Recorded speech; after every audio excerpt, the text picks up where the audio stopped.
Verb of the week, to plug. To say this verb, you have to say the P, pa, then the L-U-G is together, lug, plug, plug. She plugged, she plugs, she will plug. He plugged, he plugs, he will plug. Now say the rest with me. It plugged, it plugs, it will plug. You plugged, you plug, you will plug. We plugged, we plug, we will plug. I plugged, I plug, I will plug. They plugged, they plug, they will plug. Definition: to promote a product or service by talking about it favorably. This man is promoting his service on television, or actually his decorative vegetables. I'm not sure what they are. Maybe you can find them on the internet if you're interested. So we say he plugs his vegetables on the television. To plug in. To connect electrical equipment to the main supply of electricity. I plug in the computer. So of course this is an electrical cord. One end is attached to the computer and one end has a plug on it, which we plug into the outlet. And here's another example of a European style and American style plugs. This item is an electrical cord. We call the whole thing an electrical cord. And the big structure at the end is called a plug. These are outlets.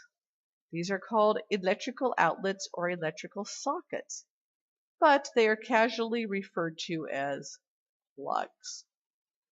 So if I was buying a new home, I might ask the realtor, how many plugs do you have in the kitchen? Or maybe I go to my friend's house and I want to use my computer and I say, I can't find the plug. Where's your plug? Well, of course I know where the plug to my computer is because it's hooked onto it. What I mean is, where's your outlet? But I'll say plug. Now you won't see these items named plug in any kind of advertisement or anything in the store. They're just sometimes referred to as a plug.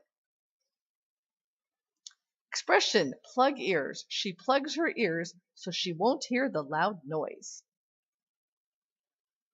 Idiom, pull the plug.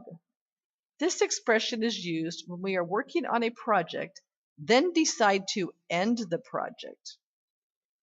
Here's something from this week's news. President Trump decided to pull the plug on the Paris Climate Accord. I just want to let you know, folks, that most Americans disagree with the president on this issue. This is an unprecedented decision by most of the world to agree to something. This rarely is, I don't think, has ever in history happened where almost the whole world agrees on something. And for the Americans to pull out of that, most of us are not happy about it. Hopefully we can get back in soon. And of course, if you plug something in, you can unplug it. To unplug means to disconnect from the power supply. So I would say, I unplug my computer and go home. I unplug the television at 11 o'clock at night, so I don't watch it all night. I unplug the internet when my children need to do their homework. And here's an interesting story from the news. I'm sure you all heard that British Airways had a flight disruption, which, they canceled, I don't know how many flights, but they figure it's going to cost them millions of dollars. And they finally found out what happened. British Airways flight disruption happened because somebody unplugged the power. And I have a link here to the article about it if you're interested in reading it. It's such a simple thing to do, just someone unplugged it and look at all the trouble that happened. Amazing. Here's the verbs one more time. Make sure to practice all 7 days. and I will see you for the next verb. Thank you very much.